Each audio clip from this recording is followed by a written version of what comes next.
So in this video I will show you some cool stuff that we can do from CV2. Basically cool stuff some. Uh, like for example Laplacian effect, Laplacian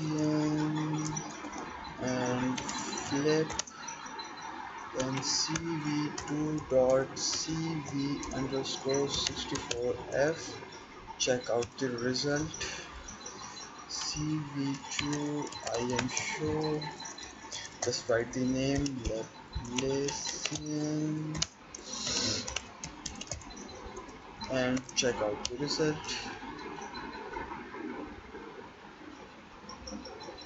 Yes, it is one of the cool effects. It's amazing. Okay, check out some other cool stuff. Let's check out yeah, Sobel X.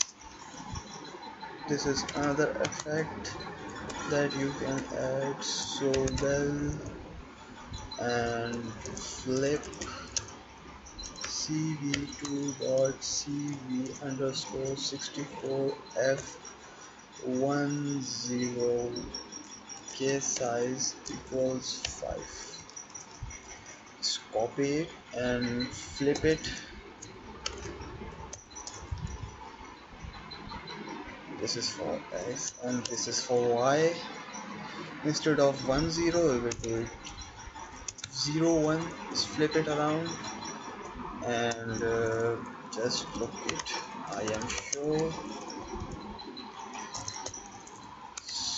Sobel X, Sobel X,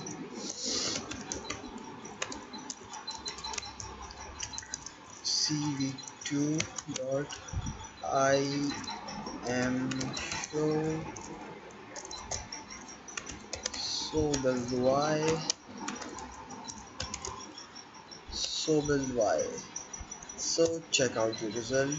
Let me comment this Laplacian part. Here it is. Here.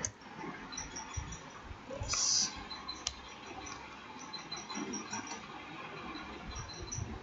What the heck? Sobel is not defined. Why the heck? Oh my god. Sobel. I'm bad at typing. Yes. Here it comes. This is Sobel X and this is Sobel Y. I guess I wrote the wrong name. This must be Y and this must be X. Yes, Sobel X. So this is my x-axis and it's showing like x-axis. In this you can see it's showing on the y-axis. Lines are parallel to y-axis. See the difference? This is another cool stuff I want to show you. Stay tuned for more videos. My next video is probably gonna of tracking of ball, image processing using CV2 and tracking of the ball. Hope you enjoy this video. Subscribe for more videos. Thank you.